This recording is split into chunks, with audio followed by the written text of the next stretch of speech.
छतरपुर नगर में वेदा और उसका परिवार रहता था।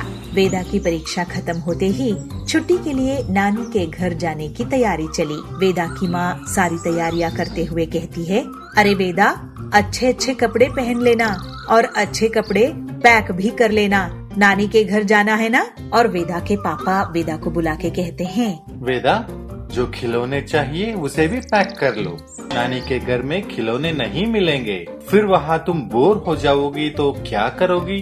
तो वेदा कहती है, मैंने सुना है दादी के घर में बाग बगीचे बहुत थे। यह सुन के हंसते हुए पापा कहते हैं, बाग बगीचे तो है, मगर आपको आदत कहाँ है। ऐसे ही सारी तैयारियां करके नानी के घर के लिए निकल पड़ते हैं। वेदा नानी के घर पहुंचते ही नानी को ले लगाते हुए कहती है, नानी, पापा कहते हैं मैं यहाँ बोर हो जाऊंगी। तब नानी हंसते हुए बोलती है, अरे बेटा, आम की बगीचे में एक चक्कर लगा के आ जाओ, पूरा दिन गुजर जाएगा। नानी की बातों को आजमाने के लिए वेदा नाश्ता वाश्ता करके आम के बगीचे के लिए निकल पड़ती है। आम की बगीचे के रास्ते में जाते जाते वेदा को दोस्त भी मिल जाते हैं। वहाँ वेदा ढेर सारे आम खाती है और दोस्तों को भी खिलाती है। सारे मिलके खूब मजे लूटते हैं और खेलते भी हैं। मगर बगीचे का माली आके वेदा और दोस्तों को वहाँ से भगा देता है। एक दिन वेदा को खेलते खेलते चोट लग जाती है। वेदा की दोस्तों ने वेदा को उठाकर घर पहुँचाया और उसकी मम्मी को उसको चोट लगने की बात भी बताई। सही समय पर वेदा को दवाई और मालिश करने की वजह से जल्द आराम मिला।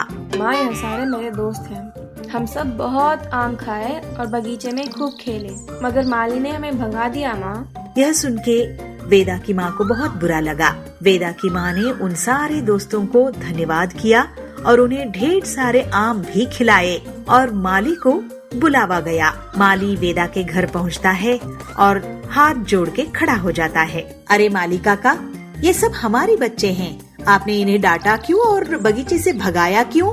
मेम साहब, ये बच्चे व्यर्थ आम तोड़ रहे थे। बच्चे शरारत नहीं करेंगे तो क्या बड़े करेंगे? गलती हो गई मेम साहब। और वेदा जब गिर गई तो आप कहाँ थे? मैं बंदर भगाने गया था मेम साहब। बड़े बंदरों के साथ अगर छोटे बंदर के भी ख्याल करते तो वेदा नहीं गिरती थी। इस बात को सुन के सारे बच्चे हंस पड़ते हैं। वेदा जब ठीक होती है तो माँ की बात से उसको ये समझ आता है कि दोस्त दुख सुख के साथी होते हैं। इसकी समझ आते ही वेदा अपने दोस्तों के साथ फिर आम की बगीचे में घुस जाती है और माली काका बस बच्चों को देखते रह जाते हैं। दूर जंगल में पीलू चिड़िया अपने बेटे के साथ रहती थी। वो बहुत गरीब थी और किराया नहीं दे पाती थी। इस वजह से एक दिन उस घर का मकान मालिक वहाँ पर आया और उसे धमकाते हुए कहा, तुम अगर किराया नहीं दे सकती तो घर खाली करो अभी। पीलू चिड़िया के पास और कोई रास्ता नहीं बचा। आखिर में उसे अपना घर खाली करना पड़ा। अब पीलू चिड़िया और उसके बच्चे के पास रहने का कोई ठिकाना नहीं था।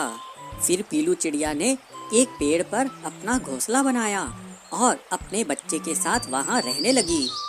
एक दिन पीलू चिड़िया का बेटा उसे बोलता है, माँ, मुझे बहुत जोर की भूख लग रही है। अपने बच्चे के खाने के लिए उड़ के जाती है और पड़ोस के एक पंछी से बोलती है, काका काका, मुझे कुछ खाने को दीजिए ना, मेरा बेटा बहुत भूखा है। इस पर काका जोर से डांट के कहता है, कहीं और जाके खाना मांगो, यहाँ फ्री फंड में कुछ नहीं मिलेगा। पीलू चिड़िया बहुत उदास हो जाती है। फिर एक खेत में जाती है और कुछ दाना चुनकर अपने बच्चे को ला के देती है, जिससे उसके बच्चे का पेट थोड़ी देर के लिए भर जाता है। लेकिन पीलू चिड़िया को अगले दिन की चिंता सताने लगती है। वो सोचती है, अरे आज तो काम हो गया, लेकिन कल मैं अपने बेटे को क्या खाने को दूंगी। अगले दिन पीलू चिड़िया अपने बच्चे के साथ जंगल में जाती है और खाने के लिए कुछ ढूंढने लगती है। वो अपने बच्चे से कहती है, बेटा, आज के जमाने में कोई किसी की मदद नहीं करता, पहले सब एक दूसरे की मदद करते थे। ऐसा कहकर वो लोग दाना ढूंढने लगते हैं। तभी पीलू चिड़िया को एक साधु तपस्या करते दिखते हैं। साधु तपस्या में बहुत मग्न थे। और तभी वहाँ पर एक सांप आता है। सांप साधु की तरफ बढ़ने लगता है। ऐसा देखकर पीलू चिड़िया और उसका बेटा घबरा जाते हैं, लेकिन किसी तरह से पीलू चिड़िया हिम्मत करके एक पत्थर उठाती है और उस सांप पर जोर से मार देती है। सांप चोट खाकर वहाँ से भाग जाता है और तभी साधु की आँख खुलती है।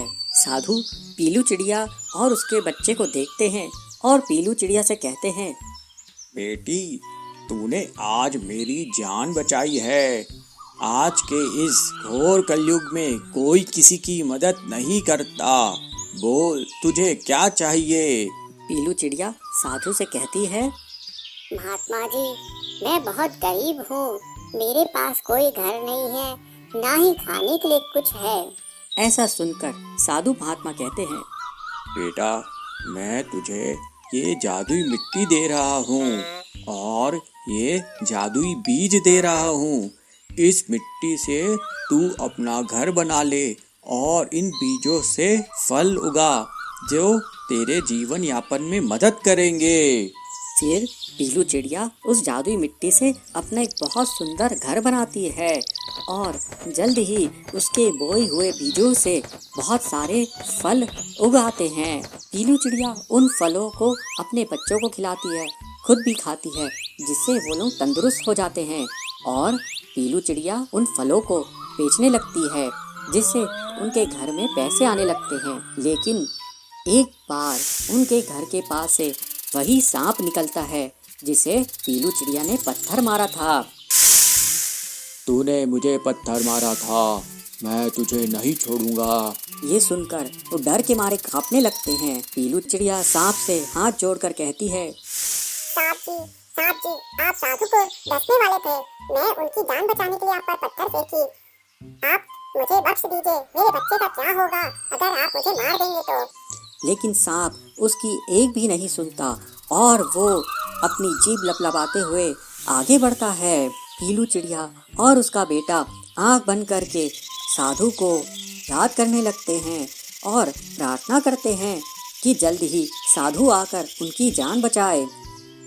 जैसे ही सांप उनको डसने वाला होता है, तभी वहाँ पर साधु महात्मा प्रकट होते हैं और सांप को एक डंडा मारते हैं, जिससे सांप बेहोश हो जाता है। साधु महात्मा उस सांप को एक बोरे में डालकर दूर फेंक देते हैं। साधु महात्मा को देखकर पीलू चिड़िया और उसका बेटा उन्हें प्रणाम करते हैं और उन्हें वो फलों का भोग लगाते हैं। इससे साधु महात्मा खुश होते हैं और पीलू चिड़िया और उसके बेटे को आशीर्वाद देते हैं कि वो हमेशा खुश रहें। इस तरह से मुसीबत में रह के भी दूसरों की मदद करने के कारण पीलू चिड़िया और उसका बच्चा हमेशा खुश रहने लगते हैं।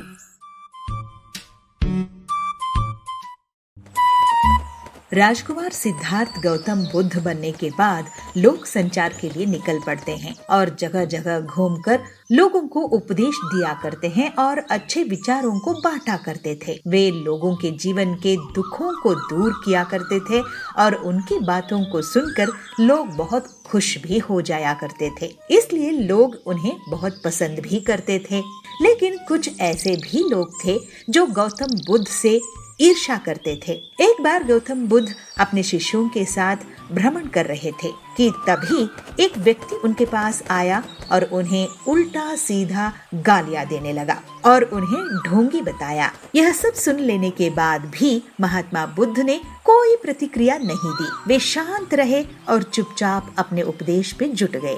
ऐसे में उस व्यक्ति ने फिर से गौतम बुद्ध को उल्टी सीधी गालियां दी और उनके पूर्वजों के बारे में भला बुरा कहने लगा। लेकिन फिर भी महात्मा बुद्ध शांत बैठे थे। यह सब देखकर उनके शिष्य और आसपास मौजूद लोग अचरज में पड़ गए और सोचा कि महात्मा बुद्ध उस व्यक्ति को क्यों जवाब नहीं दे रहे हैं। कुछ देर बाद वह व्यक्ति अपने आप ही शांत हो गया। उसके शांत हो जाने के बाद बुद्ध ने कहा, अगर कोई हमें तोहफा देता है तो ये हमारे ऊपर है कि उसे हम लेते हैं या नहीं लेते हैं। अगर हम उसे अपना लेते हैं तो वो हमारे पास आ जाता है। वही अगर हम उसे नहीं अपनाते तो वह उसी व्यक्ति के पास चला जाता है जिसने वह तोहफा दिया था।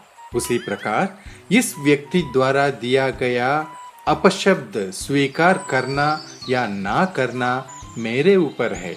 हमें कभी भी तुरंत प्रतिक्रिया नहीं देनी चाहिए। हमें हमेशा शांत होकर सही या गलत के बारे में विचार करके प्रतिक्रिया देनी चाहिए। इससे बुरी से बुरी बातें टल जाती हैं और मुसीबतों से छुटकारा भी मिलता है। बुद्ध की यह सब बातें सुन लेने के बाद वह व्यक्ति शर्मिंदा हो गया और तुरंत बुद्ध के चरणों में गिर गया और उनसे माफी मांगने लगा। गौतम बुद्ध उसे माफ किया और फिर आगे बढ़ चले। जिंदगी हमें सब कुछ देती है। कुछ भी स्वीकार करना या ना करना यह हमारा पसंद और नापसंद पे है। हमें जीवन के लिए अच्छी चीजों को स्वीकार करना चाहिए। ऐसी चीजों को अस्वीकार भी करना चाहिए जो हमारे जीवन के लिए अच्छी नहीं है। और यह भी है कि दूसरों द्वारा किया गया अपमान सच में हमारा अपमान होता है। आप अपमानित तब होते हैं जब आप अपनी प्रतिक्रिया देते हैं। अगर आपका कोई अपमान करे तो उसे आप एक अच्छी प्रतिक्रिया दीजिए। ऐसे करने से आपका अपमान नहीं होगा, लेकिन अगर आप बुरी प्रतिक्रिया दोगे तो जरूर आपका अपमान होगा। इसीलिए कोई भी प्रतिक्रिया देने से पहले 2 बार जरूर सोच लीजिए। पीलू चिड़िया को बचपन से ही खाना बनाने का बहुत शौक था। उसके पिताजी लोहे के औजार बनाने का काम करते थे। उसकी माँ सुंदरी उन औजारों को जंगल में बेच कर आती थी। पीलू चिड़िया उन दोनों की गोद ली हुई बेटी थी और वे लोग एक पेड़ की डाल में साथ साथ रहते थे। अरे पीलू, तूने सुबह से कुछ बनाई है कि नहीं?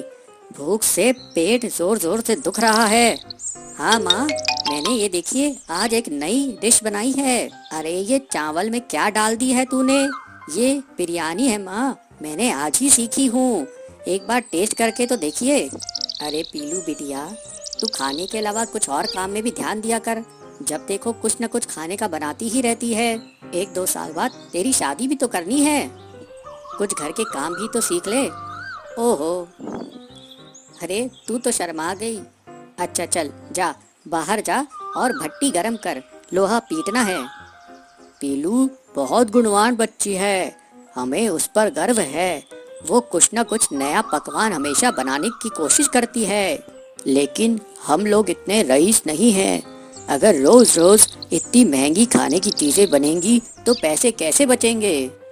चिंता क्यों करते हो जी? बच्ची का भाग्य है, उसके भाग्य में जो होगा वो उसे भगवान जरूर देंगे। मेरे बस की बात होती तो उसे 10वीं कराकर घर में नहीं बैठाता और आगे पढ़ाता। वैसे हमारी पीलू जिस घर में भी जाएगी उस घर को बहुत खुश रखेगी। बस एक अच्छा सा लड़का मिल जाए उसके लिए। अरे हम गरीब लोग हैं, गरीब पेड़ में रहते हैं, गरीब घोंसले में रहते हैं। लड़का भी तो ऐसा ही देखना पड़ेगा ना। जब भी पीलू चिड़िया की माँ की तबीयत खराब हो जाती थी तो पीलू चिड़िया पेड़ की एक डंगाल पर औजारों को बेचने बैठ जाती थी। एक दिन उसे वहाँ भोलू मिला। भोलू उससे कहता है, अरे पीलू, तुम यहाँ क्या कर रही हो? मैं ये मेरे पापा द्वारा बनाए गए औजार यहाँ पर बेच रही हूँ। ये औजार क्यों बेच रही हो? ये हमारा पेशा है भोलू। तुम तो पढ़ने में इतनी अच्छी थी, फिर ये काम क्यों कर रही हो? मेरे पिताजी ने मुझे 10वीं पढ़ा दिए, वही हमारे लिए बड़ी बात है। वैसे भी लड़कियों की उतनी पढ़ाई कहाँ होती है, यही तो हमारी समस्या है। लड़कियों को ज़्यादा पढ़ाते नहीं हैं। खैर ये बताओ तुम रहती कहाँ हो? यही पास में ही हमारा घोंसला है। वैसे तुम्हें किस बात का शौक है? मुझे खाना बनाने का बहुत शौक है। अरे तो तुम आलू के पराठे, पिज़्ज़ा, बिरयानी, जो भी तुम्हें खाना बनाना आता है वो बना कर बेचो। ये औजार क्यों बना के बेच रही हो? औजार के काम से तुम ज्यादा कमाने लगोगी। पीलू चिड़िया ये सुनकर बहुत खुश हो जाती है। कुछ दिन बाद जंगल में एक तूफान आता है। पीलू चिड़िया के पिताजी उस तूफान में फंस जाते हैं और उनकी जान बाल बाल बचती है। लेकिन इस तूफान की चपेट में आने के कारण उनका आधा शरीर काम करना बंद कर देता है। उनकी पत्नी सुंदरी सोचती है कि कैसे अब आगे घर चलेगा। सुंदरी कहती है, आप चिंता मत कीजिए जी, हम आपको अच्छे डॉक्टर को दिखाएंगे। अरे लेकिन पैसा कहाँ से आएगा? पीलू की शादी भी तो करनी है। पीलू इस बात को सुनकर बहुत दुखी हुई और वो अपने पिताजी के पास आकर बोली, पिताजी आप चिंता मत कीजिए, मैं हूँ ना। मैं और मेहनत करूँगी और मैं और माँ कोई न कोई रास्ता जरूर निकाल लेंगे। पीलू की बात सुनकर उसके पिताजी कहते हैं, अरे बेटा, तू इतनी छोटी है, तू क्या क्या करेगी। पीलू कहती है, पिताजी, जब तक पिताजी आप ठीक नहीं हो जाते, मैं घर के बाहर आलू के पराठे, पिज्जा बनाकर बेचा करूँगी। अरे पीलू, ये काम करोगी तो लोग क्या कहेंगे। पीलू समझदारी से जवाब देती है, पिताजी, जब मैं जंगल में औजार बेचती हूँ तब क्या कोई कुछ कहता है। हाँ में हाँ मिलाते हैं। अगले दिन पीलू भट्टी पर पिज्जा बनाती है और अपने माँ पिताजी को कहती है, माँ पिताजी, ये पिज्जा एक बार खा के देखिए कैसा बना है। पीलू के माँ और पिताजी उस पिज्जा को खाते हैं। पीलू चिड़िया की तारीफ करते हैं, अरे वाह, ये तो बहुत स्वादिष्ट लग रहा है, हमने तो ऐसा कभी कुछ नहीं खाया था, अब मैं यही काम करूँगी। पीलू की माँ कहती है, लेकिन ये सब तेरे दिमाग में आया कहाँ से। माँ, मुझे ये सलाह भोलू ने दी। ये भोलू कौन है। माँ, भोलू मेरे साथ स्कूल में पढ़ता था। इस तरह पीलू चिड़िया पिज्जा और आलू के पराठे बेचने लगी और जो भी पक्षी उसके यहाँ पिज्जा और आलू का पराठा खाता वो उसका फैन हो जाता। इस तरह से पीलू चिड़िया धीरे धीरे अपनी मेहनत से प्रसिद्ध होने लगी। दूर दूर से पक्षी पीलू चिड़िया के पास पिज्जा और पराठा खाने आने लगे और उसके पास काफी पैसा जमा हो गया। फिर एक दिन पीलू चिड़िया अपने पिताजी को लेकर बड़े डॉक्टर के पास जाती है। डॉक्टर कहता है, इनका इलाज तो हो जाएगा, लेकिन बहुत खर्चा आएगा, महंगी दवाइयाँ लगेंगी। कोई बात नहीं डॉक्टर जी, जितना भी पैसा लगे आप मेरे पिताजी को ठीक कर दीजिए। वाह पीलू, तेरे खाने से तो हमारी किस्मत ही बदल गई, अब तू और अब बड़ी दुकान खोल। जैसे जैसे पीलू की आमदनी बढ़ने लगी, पीलू और उसके परिवार का रहन सहन भी बदल गया। पीलू अब एक नए घोंसले में रहती थी। एक दिन भोलू उससे मिलने आता है। भोलू को पीलू का परिवार पसंद करता है और इस तरह से पीलू और भोलू की शादी हो जाती है।